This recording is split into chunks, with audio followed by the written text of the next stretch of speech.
السلام علیکم.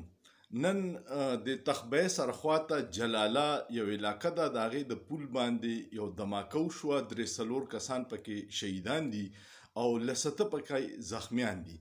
د دې نه مخکې په باجوړ کې په سابقه سینیټر حمله شوې وه په ډمډوله علاقه کې او هغه ته بم ایښودی و ریموټ کنټرول او هغه کې ورسره ملګري او هغه شهیدان شوي وو. الله دې رحم وکړي. دا دماکې تیر 13 کالو کې په خیبر پختونخوا کې پښتنو ډېرې زیاتې ولیدلې او د دې دماکو ساينس او د دې په شا چې څه حکمت یې هغه موږ ټولو ته معلوم دی چې د دې وجوهات څه دي، ولې کیږي او بل طرف ته زمونږ مشرانو عزم استحکام شروع کولو فیصله کړې ده. دهشتګردۍ څوک هم حمایت نه کوي، خو د دې د سہولتکار دا کم چې طریقې کار دی دا تشویشناک دی. دوه خبرې درته کومه. یو دوه ویډیوګانې مې وکتې. یو د ولی خان بابا 45 سال مخکې یو ویډیو وه او هغې کې هغه وایي چې د امریکې د جنگ چې کم مونږ د جهاد په نوم په افغانستان کې کوو د دې به ډېر لوی نقصان یو دا جهاد نه دی، دا فساد دی، ځکه چې دا ډالر وپاره دی. او هغه دا ویلي چې دا کم امریکې وسله ته په افغانستان کې استعمالې دا به سبا ستا په پاکستان کې استعمالیږي. او بیا پکې دام په ویډیو کې هغه وی چې زمونږ خبره رښتیا شوه. ورشه اوس ته وګوره د پیښور نه په 2 کیلومتره بهر دا قبایلونو کې توپاشکن میزایل هم پراته دي، دومره اډوانس وسله ده. نو چې کم ته د هغه خلاف استعمالې به یو رستا خلاف استعمالیږي. دویم باجوړ کې چې کومه واقعه وشوه د هغې نه پس یو نوم یې نه راځي، یو مشر دی او خلکو ته وایي چې دا تاسو چې داسې واقعه وشي او بیا موږ ته د شهید فضیلتونه بیانوي، نو موږ د شهید د فضیلتونو نه خبر یو.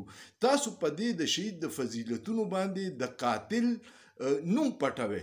موږ ته د شهید فضیلتونه نور مه وایه، دا موږ ډېر وي. موږ ته هغه قاتلان وښیه چې څوک د دې ذمهوار دي.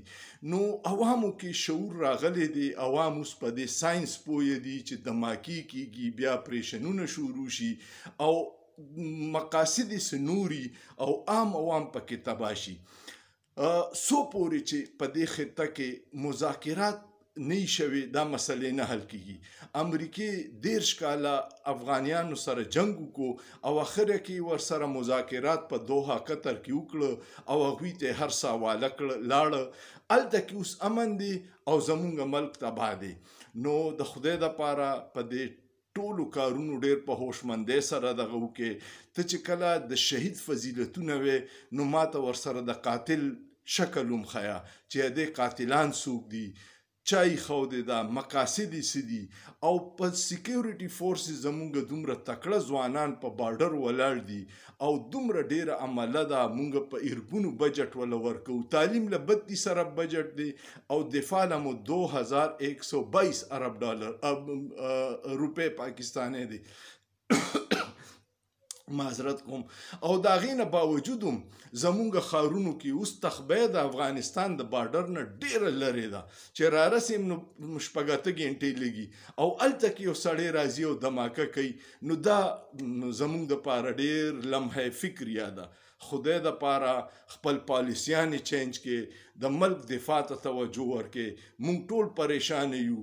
پاکستان کې حالات ډېر سنگین دي، خلک د مهنګای نه تنګ دي، الټه پې دا دهشتګردي او بمونه شروع شي. نو ګل ګلزار ملک دی او موږ په خپله د عذاب جوړ کړی دی. ستاسو څه خیال دی؟ کمنټ پې وکړئ او دعا وکړئ چې خدای پاکه زموږ د ملک نه دا هر قسمه بدامني، مهنګایي او تباهي ختمه کړي او دا ګل ګلزار ملک د اوسېدو قابل کړي. سوچ پې وکړئ، په سوچ کې څه ګناه نشته.